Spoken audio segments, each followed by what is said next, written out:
अगर सबसे ज्यादा संख्या यादव भाई का है 14%, तो दूसरा नंबर पे निषाद का बेटा है। जो हम जाल में मछली फंसाते हैं, जाल में फंसते नहीं है। हमारे यादव भाई संगठित हुए, लालू प्रसाद यादव जी की आवाज पे चलने लगे, लेकिन झोपड़ी का बादशाह बने रहेंगे। तुम्हारे महलों में आके हमें गुलामी नहीं करना। लालू प्रसाद यादव जी अकेले अपने दम पर बिहार में मुख्यमंत्री बन गया, तो आज देखिए हमारा यादव भाई आगे बढ़ा कि नहीं बढ़ा। मल्ला का बेटा, निषाद का बेटा के डर से देश का प्रधानमंत्री घबरा रहे। हाथ जाए तो जाए, जात नहीं जाना चाहिए। वो नहीं चाहता है कि निषाद का बेटा मालिक बने, वो नहीं चाहता है कि निषाद का बेटा सर उठा के जिए। जिस जगह पे लालू प्रसाद यादव जी पहुंचे, क्या उस जगह पे निषाद का बेटा नहीं पहुंच सकता? आज आपने देखा ना कि जो 75-77 साल में कभी नहीं हुआ, वो हमने कर दिखाया। और ये कैसे हुआ? जब 2018 में गांधी मैदान में रैली करने के समय में जब पार्टी हमने लॉन्च किया था, तो यही बगल में 2 किलोमीटर दूर में जब हमने एक सभा किया, तो हजारों का हजार संख्या में अररिया के सभी नेता ने वहां पे मजबूती से दिखाया और एक बड़ा संदेश दिया कि संगा पल्ला, आप आगे बढ़ो, हम आपके साथ हैं। और जब आपने ऐसा किया, तब पटना से लेकर दिल्ली तक सभी लोगों ने घबराया और वो जानने लगा, पहचानने लगा कि अब बिहार में एक ही नेता है निषाद समाज का, वो है संगत मल्ला, और वो हमारे सामने में झुका। आज हमारा 100 दिन के आसपास होने के लिए जा रहा है, लेकिन हम जब 30 दिन ही हुआ, तभी से संकल्प यात्रा, तभी से दिल्ली का कुर्सी हिलने लगा, परेशान होने लगा। आज हमें खुशी होता है कि एक मल्ला का बेटा, निषाद का बेटा के डर से देश का प्रधानमंत्री घबरा रहे हैं, ये हमें खुशी मिलता है। और इसी तरीके से एकजुट रहिएगा, साथ रहिएगा, तो आपका आरक्षण होगा। और जब आपका आरक्षण होगा, तो निषाद का बेटा कलेक्टर भी होगा और एसपी भी होगा, एसडीओ, बीडीओ, डॉक्टर, इंजीनियर होगा। लेकिन इसके लिए संघर्ष करना पड़ेगा, पसीना बहाना पड़ेगा, मेहनत करना पड़ेगा, तब जाके आपका समाज में बदलाव आएगा। आज मैं इस मुकाम तक यूं ही नहीं पहुंच गया, इसके लिए मैंने बहुत संघर्ष किया, बहुत परेशानी का सामना करना पड़ा, तब आज इस मुकाम तक पहुंचा हूं। और आप भी अगर संघर्ष कीजिएगा, जो जगह पे हम पहुंच सकते हैं, उस जगह पे आप क्यों नहीं पहुंच सकते? आप भी पहुंच सकते हैं। जिस जगह पे लालू प्रसाद यादव जी पहुंचे, क्या उस जगह पे निषाद का बेटा नहीं पहुंच सकता? उस जगह पे हम भी पहुंच सकते हैं। सिर्फ जरूरी है कि हमें एकता के साथ रहना, अपने वोट को, ताकत को समझना, अपने नेता, अपने दल के साथ खड़ा होना। और जिस रोज आप हो जाइएगा, उस रोज जैसे लालू प्रसाद यादव जी अकेले अपने दम पर बिहार में मुख्यमंत्री बन गया, उस रोज निषाद का बेटा भी अपने दम पर बिहार में मुख्यमंत्री बन जाएगा। साथियों, बहुत सारे लोग हैं जो आपका दुश्मन है। वो नहीं चाहता है कि निषाद का बेटा मालिक बने, वो नहीं चाहता है कि निषाद का बेटा सर उठा के जिए। वो चाहता है कि निषाद का बच्चा हमेशा हमारा गुलामी करते रहे, हमारे खेत में काम करते रहे। ये निर्णय आपको लेना है कि आप अपना बच्चे को गुलामी कराना चाहते हैं कि सर उठा के जीना चाहते हैं। ये निर्णय आपको लेना है।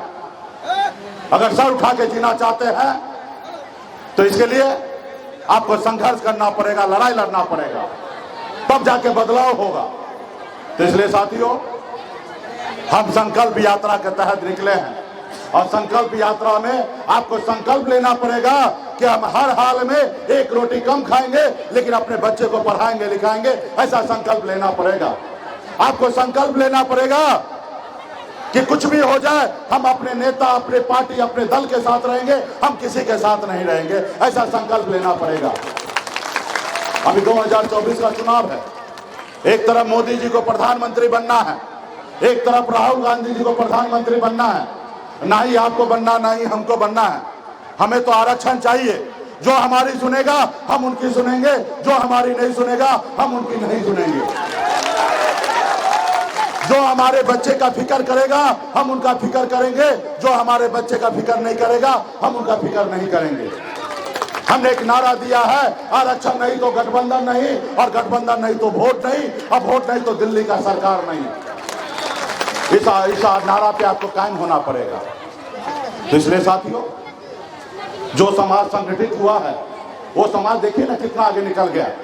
जब हमारे यादव भाई संगठित हुए, लालू प्रसाद यादव जी की आवाज पे चलने लगे, तो आज देखिए हमारा यादव भाई आगे बढ़ा कि नहीं बढ़ा। आज उसकी अपनी ताकत है कि नहीं है? वैसे आजकल आपका भी आपके पंचायत में आपका मुखिया होगा, आपके विधानसभा में आपका समाज का बेटा विधायक होगा, आपका सांसद होगा, आपका दिल्ली में आपका सांसद होगा, पटना में आपका मुख्यमंत्री होगा, तो आपके हक अधिकार की बात करेगा। जब मैं मंत्री बना, कोसी बेसिन एक प्रोजेक्ट था जो खास करके मछुआरा के लिए कोसी में चलाया जा रहा था। 2 साल से वो प्रोजेक्ट रुका हुआ था। जब हमें पता चला, हमने नया 200 करोड़ रुपया देके प्रोजेक्ट को हमने चालू कराने का काम किया। 3 साल का एक्सटेंशन हमने दिया। क्यों हुआ? क्योंकि आपका भाई, आपका बेटा मंत्री बन गया था। और जब हम मंत्री बने तो 90% अनुदान का हमने स्कीम बना दिया। अगर कोई मछुआरा, निषाद का बेटा अगर 10 लाख रुपया का गाड़ी खरीदेगा तो सिर्फ 1 ही लाख रुपया भरना पड़ेगा, 9 लाख रुपया सरकार को भरना पड़ता। हमने ऐसा योजना बनाया। और ये योजना कैसे बना? पटना में हर साल 1,65,000 करोड़ का बजट बनता है, और जब बजट बनता है वो खजाने का पास आपका बेटा, आपका भाई नहीं है, और जब रहेगा तब आपके लिए लेके देगा। और जब मैं उस खजाने के पास पहुंच गया तो मैं सोचने लगा कि अपने लोगों तक कैसे पहुंचेगा, और मैं वही काम करता था जो समाज का हित होगा। आज आपने देखा जाति आधारित गणना हुआ है, बिहार में सिद्ध हो गया कि अगर 1 नंबर में ओबीसी में अगर सबसे ज्यादा संख्या यादव भाई का है 14%, तो दूसरा नंबर पे निषाद का बेटा है जो 10% है। अगर 1,65,000 करोड़ का, 2,65,000 करोड़ का अगर बजट बनता है तो उसका 10% हिस्सा कितना होता है मालूम है? 26,000 करोड़ रुपया आपका बजट होता है, और 26,000 करोड़ रुपया आपके पीछे खर्चा होना चाहिए। लेकिन आपका नेता नहीं रहने के कारण 26,000 करोड़ तो छोड़िए, 2600 करोड़ रुपया खर्चा नहीं होता है। यानी कि 600 करोड़ रुपया नहीं खर्चा होता है। 26,000 करोड़ तो दूर की बात है, आपका हिस्सा दूसरा लोग खाता है। अगर वहीं पे अगर मजबूत वहां पे बैठे रहिएगा तो आपके हक अधिकार की बात होगा। तो इसलिए साथियों, अपनी ताकत बनाइए, अपनी वोट को पहचान बनाइए। आज इस देश में जिसके पास वोट है वही महान है। 25 में वो आ गए, हमारे सामने झुक रहा है, लेकिन हमने कहा भाई हम मल्लाह का बेटा हैं, हम जाल में मछली फंसाते हैं, जाल में फंसते नहीं हैं। हम अपना झोपड़ी में रहेंगे लेकिन झोपड़ी का बादशाह बने रहेंगे। तुम्हारे महलों में आके हमें गुलामी नहीं करना, तुम्हारे महलों में आके गुलामी नहीं करना।